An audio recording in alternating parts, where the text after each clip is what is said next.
Baiklah, kita akan melanjutkan materi fikih yang akan berbicara tentang bagaimana cara pembagian harta warisan. Ini khusus buat anak-anak kami yang berada di kelas 11 Madrasah Aliyah untuk mata pelajaran fikih. Pada pertemuan yang terdahulu pernah saya sampaikan tentang apa itu ilmu mawaris, apa penting ilmu mawaris, kemudian apa sebab-sebab seseorang bisa mendapatkan hak waris, kemudian apa yang bisa menghalangi orang dari hak waris, kemudian siapa-siapa yang menjadi ahli waris dari perempuan atau laki-laki. Kemudian juga saya sampaikan juga tentang bagian-bagian yang ditentukan oleh Allah kepada para ahli waris yang disebut dengan huruful muqaddarah. Nah, untuk itu kita akan mencoba sekarang untuk mempraktekkan bagaimana cara untuk membagi harta warisan. Coba kita perhatikan di sini ada satu misal masalah. Ada seorang putri meninggal dunia dengan meninggalkan harta sebanyak 12 juta rupiah. Ahli warisnya terdiri, ini ahli waris dari putri yang meninggal. Itu satu ada suaminya si putri, kemudian ada bapaknya si putri, ada atau ibunya si putri, dan ada ibnun, anak laki-lakinya si putri, kemudian ada akhun, saudara laki-lakinya si putri, ada amun, pamannya si putri yang meninggal, dan ada ibnu ibnin si putri, maksudnya cucu laki-laki dari anak laki-lakinya si putri. Nah, putri yang meninggal dunia ini punya ahli waris yang akan bakal bisa atau tidaknya nanti untuk menerima warisan sebanyak 7 orang. Sedangkan harta yang akan dibagi itu ada 12 juta.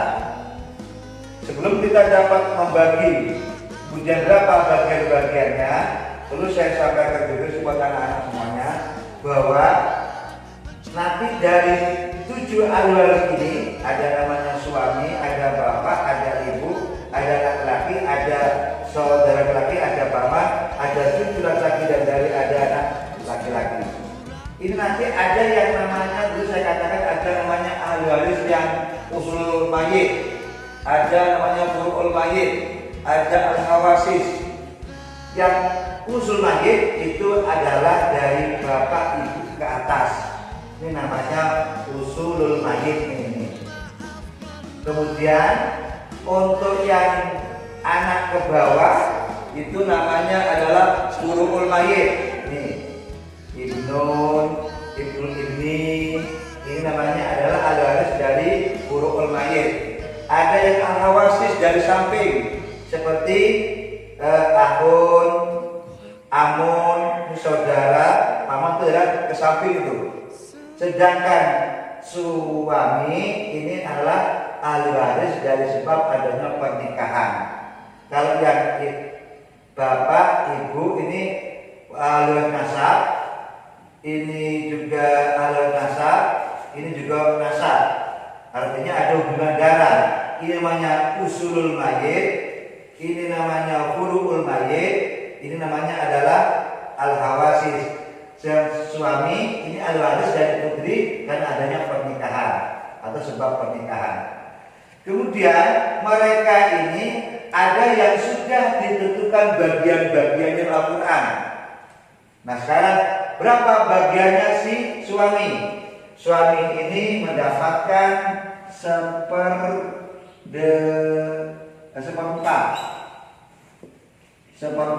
Suami mendapatkan seperempat karena si putri punya anak.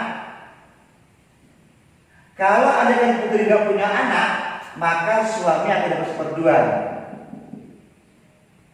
Nah, seperdua atau seperempat ini namanya furudul muqaddarah. Kemudian bapak ini mendapatkan bagian 1/6. Sama juga dengan ibu dapat 1/6. 1/6 ini namanya furudul muqaddarah, bagian yang sudah ditentukan di dalam Al-Quran kepada ahli waris. Kemudian anak laki-laki ini selalu dia mendapatkan asobah, makanya dia termasuk ahli waris yang taksib, yang tidak ada furudul muqaddarahnya, nggak ada. Ini anak laki-laki ini nggak ada 1/2, itu tidak ada. Dia hanya bagiannya adalah asobah, atau namanya ahli waris taksib, namanya asobah, dapat sisa. Kemudian saudara dari si putri yang tinggal ini gugur, mahjub. Mahjub itu artinya tidak dapat bagian warisan. Mahjub. Kenapa mahjub? Karena ada anak laki-laki. Kalau di dalam ahli waris ada anak laki-laki, maka saudara dari si mayit itu akan gugur hak warisnya. Kemudian paman ini juga gugur, mahjub. Kemudian ibnu ibni, cucu laki-laki dari anaknya sini, anaknya ibnu ini juga gugur, mahjub. Berarti yang mendapatkan harta warisan dari 7 ahli tadi itu hanya ada 4 orang, nih, yaitu suami, kemudian bapak, kemudian ibu, dan anak laki-laki. Selebihnya ini adalah mahjub atau gugur hak warisnya. Kenapa gugur? Karena ada anak laki-laki ini yang membuat gugur yang ketiga-tiganya ini. Nah, ahli waris yang seperti ini namanya zaud, abun, dan umun. Ini namanya adalah ahli waris zawil furud namanya ini. Anak laki-laki karena tidak ada ketentuan bagiannya asobah, namanya ahli waris taksib yang selalu mendapatkan asobah. Sedangkan yang ini namanya mahjub, namanya mahjub hirman. Ada 2, ada mahjub hirman, ada mahjub nukson. Kalau haknya hilang sama sekali, gugur, tidak dapat lagi atau warisan, maka itu namanya mahjub hirman. Kalau bergeser, kalau tadi ini zaud, kalau dia tidak ada anak, tidak ada anak di sini, ini nggak ada, maka dia dapat 1/2 di sini. 1/2. Sekarang dia 1/4. Ini namanya bergeser dari 1/2 ke 1/4, namanya bergeser lebih sedikit. Maka itu namanya hijab nukson. Sama dengan bapak dan ibu ini. Ini andaikan dia si putri nggak punya anak laki-laki, maka bapak dan ibu akan dapat 1/3, lebih banyak. Sekarang dapat 1/6, lebih sedikit. Kenapa? Karena ada anak. Ini namanya juga mahjubnya mahjub nukson. Jadi namanya mahjub nukson, bapak dan ibu dari 1/3 ke 1/6, suami dari 1/2 ke 4 namanya mahjub nukson juga. Sedangkan yang 3 orang ke bawah namanya maksudnya mahjub hirman, yang hak warisnya gugur. Nah, sekarang baru kita akan tentukan berapa masing-masing mendapatkan harta dari 12 juta ini. Nah, sebelum kita bagi uangnya ini atau hartanya ini kepada 4 ahli yang menunggu, 4 ya, suami, bapak, ibu, anak laki, yang ketiga gugur tadi. Maka kita harus dulu buat yang namanya asal masalah. Kita buat namanya asal masalah, atau bisa juga KPT, kelipatan persekutuan terkecil. Kita harus cari dulu angka terkecil yang habis dibagi 4 habis dibagi 6 dari angka tersebut. Maka kita coba cari angka 4 yang terkecil. Bisa dibagi 4? Bisa, tapi tidak bisa. Berarti tidak bisa. Angka 4. Angka 6. Kita buat angka 6. Bisa buat angka masalah KPT? Nggak bisa. 6 bisa dibagi 6, tapi nggak bisa dibagi 4. Nggak habis. Kita cari angka yang lebih tinggi lagi 10. Nggak bisa juga. Cari angka di atas 10 itu angka 12. Dan cek angka 12.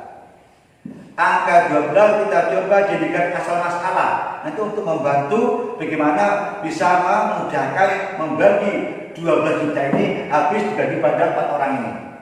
Nah, 12 inilah angka masalah yang nanti kita jadikan namanya istilahnya saham. Coba kita bagi 12 bagi 4 berapa? 3. Habis kan? 3 kali 4 12. 12 bagi 6 2 kali 6 12. Habis. Berarti sama. Ibu juga 2 dapatnya. Sekarang dari 12 diambil 3 diambil 2 diambil 2 berarti sisanya ada 5.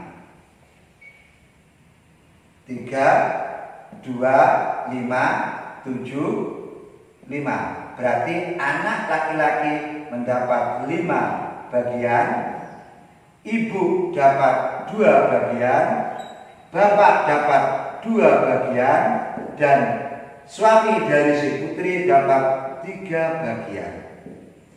Sekarang baru kita mau bagi berapa bagiannya masing-masing. Untuk memudahkannya berarti kita bagi 12 juta ini dibagi 12. Ya, karena KPT-nya 12. Berarti ya dari sini 12 juta dibagi 12. Maka ini ya. Begini ya. Ya. Nah, sama dengan 1 juta. Berarti satu saham ini nilainya 1 juta. 12 juta dibagi 12. Duitnya 12 juta. Asal masalahnya karena angka yang paling kecil yang bisa dibagi dari furudul muqaddarah itu adalah 12, berarti nilai saham dari ini bisa ke saham ini. Nilai sahamnya 1 itu adalah 1 juta. Berarti tinggal gantikan si suami berapa sahamnya?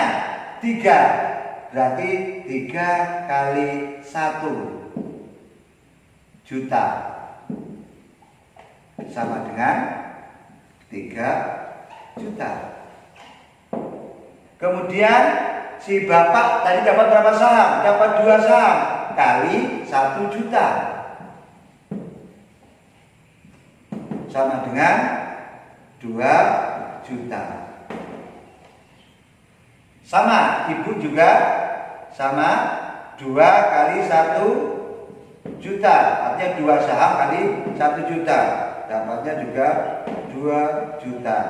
Dan anak paling banyak dapat dia 5 saham kali 1 juta. Berarti dapatnya 5 juta. Jumlahkan semuanya, paslah dia 12 juta. Berarti habis. Inilah cara untuk membagi harta warisan. Jadi tahapannya setelah tahu kasus seperti ini, kita harus detek dulu siapa dulu ahli warisnya. Siapa yang punya hak untuk mendapatkan warisan dan siapa yang tidak. Setelah kita tahu, oh ini yang dapat, baru kita tentukan ini berapanya berapa nanti, masing-masing berapa ini. Nih, untuk ketemu muqaddarahnya. Sudah ketemu muqaddarahnya, baru kita cari asal masalah untuk membagi kepada ahli waris ini sesuai dengan asal masalah ini untuk kita nanti bisa membagikan dari harta yang ditinggal oleh ahli waris. Saya rasa bisa dipahami dan mudah, ini simple. Terima kasih, mudah ada manfaatnya. Jadi anak-anak semuanya, sebelumnya kalau kalian dapat memahami ini, kalau ulang-ulang nanti, insya Allah materi ini sudah dapat nanti menjawab soal kamu ujian ujian semester nanti. Hampir nanti ada sampai 50% terjawab nanti. Dan setelah saya katakan pada saat ini. Demikian, dan mudah-mudahan ada manfaatnya buat kita semuanya. Dan ini adalah materi yang berkaitan dengan masalah pembagian harta warisan sesuai dengan materi bab yang terakhir di dalam fikih yang untuk semester 6. Dan kita tutup dengan bacaan Alhamdulillahirrahmanirrahim. Wallahu a'lam bishawab. Di antara lelahnya jiwa dalam resah dan air mata.